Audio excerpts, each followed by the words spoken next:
Shalom Bapak Ibu Saudaraku, kita bersyukur kita berjumpa di hari keempat ini. Mari kita maknai hari anugerah Tuhan ini dengan kembali bersedia menerima firman-Nya lewat bacaan Alkitab dan pemberitaannya. Mari kita awali dengan doa, kita berdoa. Tuhan Yesus, terima kasih kami boleh ada di hari Kamis pagi ini. Ini adalah anugerah berkat dari Tuhan untuk kami.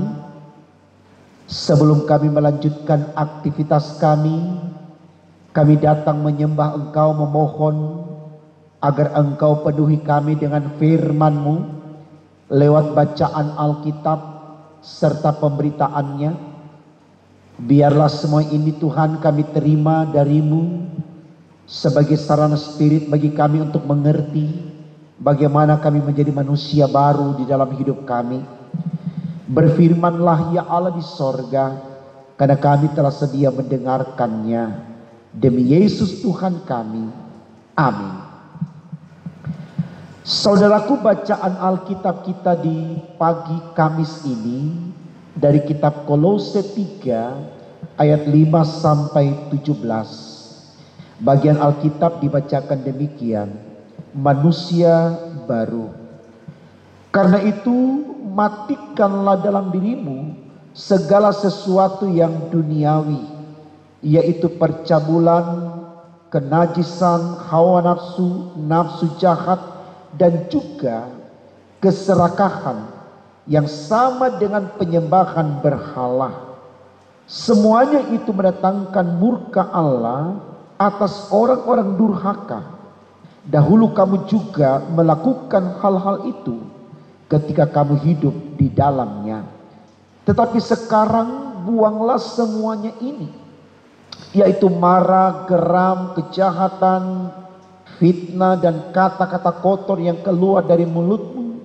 Jangan lagi kamu saling mendustai, karena kamu telah menanggalkan manusia lama serta kelakuannya, dan telah mengenakan manusia baru yang terus-menerus dibaharui untuk memperoleh pengetahuan yang benar menurut gambar haliknya.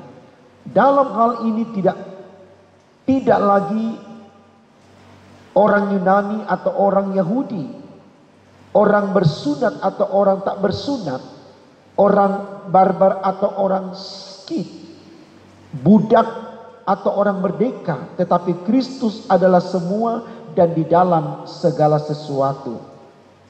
Karena itu sebagai orang-orang pilihan Allah yang dikuduskan dan dikasihinya, kenakanlah belas kasihan, kemurahan, kerendahan hati, kelemah lembutan, dan kesabaran. Sabarlah kamu seorang terhadap yang lain, dan ampunilah seorang akan yang lain apabila yang seorang menaruh dendam terhadap yang lain.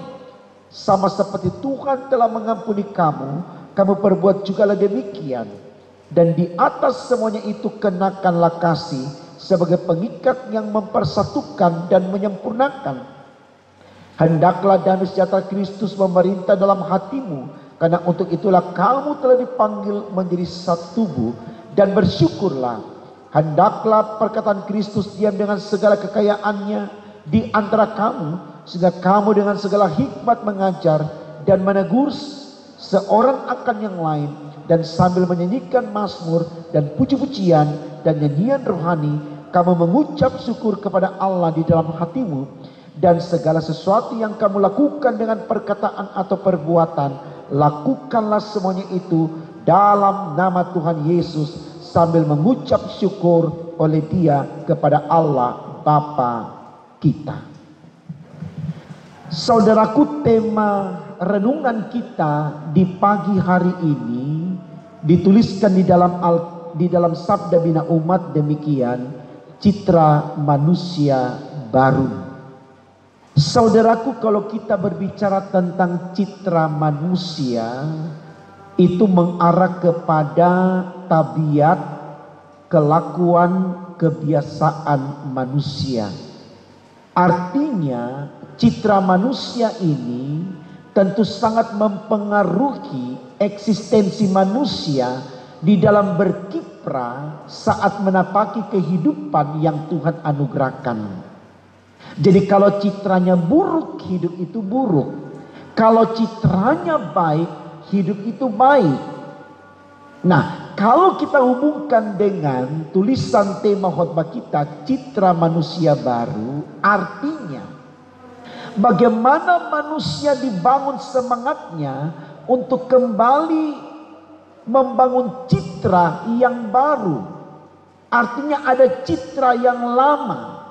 Dan tentunya citra yang lama itu tidak baik, tidak berdampak positif dan imani kepada kehidupan manusia, sehingga harus ditinggalkan dan manusia berani membangun citra yang baru. Ini senada saudaraku dengan judul bacaan Alkitab kita yang ditulis oleh LAI, yaitu manusia baru. Berarti ada manusia lama. Dan ketika kita diarahkan untuk memiliki manusia baru, berarti kita harus berani meninggalkan manusia lama kita. Apa manusia lama kita? Bacaan Alkitab kita telah menguraikan kita hidup dalam kenajisan, kemunafikan, iri hati, dengki, pemarah, cemburu, fitnah, bersaing dalam kejahatan, suka melakukan kecurangan-kecurangan. Itu manusia lama kita yang berdampak tidak baik kepada kehidupan manusia, sangat meresahkan, menggelisahkan, dan tidak membuat manusia bahagia. Sehingga spiritnya adalah bagaimana kita tinggalkan itu lalu kita masuk ke dalam kehidupan yang baru sebagai manusia baru. Sabar, rendah hati, murah hati, lemah lembut, penyayang, tidak sombong. Nah, semua ini saudaraku hanya bisa kita lakukan kalau kita memiliki Kristus. Tidak ada spirit di luar dari Kristus yang total memberikan kesadaran kepada kita untuk berubah menjadi manusia baru. Hanya Kristus. Hanya Kristus. Apa spirit dari Kristus untuk kita bisa meninggalkan manusia lama kita dan kita memiliki manusia baru? Lakukan kasih. Kasih yang diajarkan oleh Yesus. Di dalam bacaan kita sudah tegaskan, miliki kasih di dalam Kristus. Kasih agape, kasih yang tulus, kasih yang jujur, kasih yang ikhlas, kasih tanpa pamrih. Tidak terbatas oleh ruang dan waktu. Betul-betul kita mengasihi dari relung hati yang paling dalam, dari jiwa yang memuliakan Allah, maka tidak akan ada kesalahan di sana, baik untuk diri maupun untuk orang lain. Ini yang harus kita tahu saudaraku, supaya ada keberanian dari kita untuk meninggalkan kehidupan lama kita dan berada di kehidupan yang baru. Dan tentu itu hanya bisa kita lakukan sekali lagi kalau kita hidup berdampingan atau bersama-sama dengan Yesus. Karena hanya Yesus yang bisa mengarahkan kita untuk bisa melakukan semuanya itu. Di ayat 17 bacaan kita dikatakan begini saudaraku. Dan segala sesuatu yang kamu lakukan dengan perkataan atau perbuatan, lakukanlah semuanya itu dalam nama Tuhan Yesus. Garis bawahi kalimat ini, dalam nama Tuhan Yesus. Kenapa? Karena dalam nama Tuhan Yesus kita akan mengucap syukur oleh Dia kepada Allah Bapa di sorga. Allah yang kita sembah. Kalau kita berkiblat kepada Yesus, kita akan menjadi orang-orang yang selalu bersedia menjadi bagian yang untuk orang lain. Kenapa? Karena Yesus sendiri sudah berkata, aku datang bukan untuk dilayani, tapi untuk melayani. Ketika Yesus berkata dia datang untuk melayani, saudaraku, berarti dia bersedia menjadi apapun untuk manusia. Dicerca, dihina, dicaci maki, dianiaya, bahkan disalibkan pun dia rela lakukan. Karena dia tahu dia datang untuk manusia. Dan Tuhan Yesus sudah berikan itu kepada kita. Dan kita sudah menerimanya. Sekarang ketika Yesus naik ke sorga, adakah kita juga mau bangun hidup kita untuk Yesus yang sudah berkorban untuk kita? Atau mungkin ada di antara saya dan saudara-saudara yang menginginkan Yesus datang kembali untuk membaharui hidup kita? Tidak, saudaraku, Yesus datang hanya satu kali untuk penebusan. Karena kedatangan yang kedua kali untuk menghakimi, dia menjadi hakim atas manusia, bukan lagi untuk penebusan. Jadi waktunya sekarang, saudaraku, tidak ada alasan bagi kita untuk menolak, untuk tidak hidup dalam pembaharuan sebagai manusia baru, sebagai manusia yang memiliki citra baru. Karena hanya dengan demikian, saudaraku, kita layak menerima berkat daripada Tuhan, yaitu kehidupan yang kekal, keselamatan yang abadi. Jadi mari kita berjuang dalam karya bakti kita, hari ini, besok, dan seterusnya. Dapatkan apa yang ingin kita miliki, tapi jangan kita lupakan Tuhan Yesus dalam hidup kita. Karena dialah yang terpenting dalam hidup ini. Alangkah indahnya hidup ini, alangkah bahagianya hidup ini. Karena ketaatan kita kepada Allah, kita dapatkan apa yang kita butuhkan di dunia. Tapi kemudian kita juga dapatkan keselamatan di sorga. Menjadi sempurna, menjadi lengkap hidup ini. Daripada kita hanya dapatkan kebahagiaan di dunia, tapi penderitaan di akhirat. Sayang, seribu sayang. Kenapa? Kebahagiaan di dunia terbatas. Ada waktunya kita tidak nikmati lagi. Tapi sesuatu yang berbicara tentang di atas, itu sifatnya kekal. Kalau mati dalam kematian yang kekal, akan mati selama-lamanya, itulah neraka. Tapi kalau kita hidup dalam kehidupan yang kekal, itulah sorga, kita akan nikmati selama-lamanya. Mari saudaraku, kita berjuang mendapatkan kebahagiaan di dunia, tapi kita juga berjuang untuk mendapatkan kebahagiaan di sorga. Maka itulah kehidupan yang sempurna. Selamat berjuang sebagai manusia baru yang memiliki citra baru, dengan bersedia meninggalkan semua kebiasaan lama, kehidupan lama kita, dan memberlakukan kehidupan baru.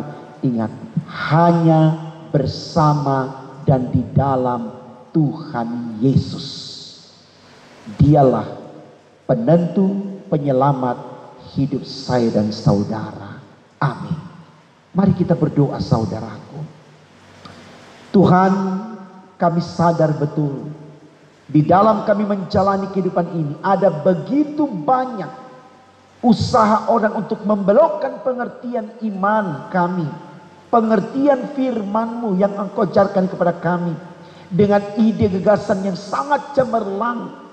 Tapi mari Tuhan, kami mohon lewat tuntunan Roh Kudus-Mu, ingatkan kepada kami, seperti apapun ide gagasan yang cemerlang yang lahir dari kekuatan intelektual manusia, itu tidak berdampak pada kehidupan yang kekal.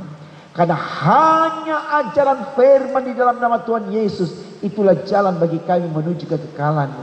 Jadi biarkan kami memiliki kebenaran firman, maka kami akan tahu mana yang benar dan mana yang tidak benar dalam semua ajaran yang diajarkan kepada kami, sehingga kami tidak terjebak pada ajaran yang sesat, ajaran yang salah, sehingga kami tidak selalu kembali kepada kebiasaan lama kami, karena kami memiliki firman dan iman di dalam Yesus yang selalu menuntut kami menjadi manusia baru yang memiliki citra yang baru, yaitu bersedia mempermuliakan nama Tuhan di dalam kehidupan kami. Terima kasih untuk anugerah sayang-Mu ini. Kami mau menjalani hidup ini dengan mengandalkan Engkau sebagai Allah kami yang menyertai dan memberkati, sehingga kami sehat, kami kuat, kami beriman demi untuk kemuliaan nama-Mu. Di dalam nama Tuhan Yesus kami sudah berdoa kepada Bapa di sorga. Haleluya. Amin.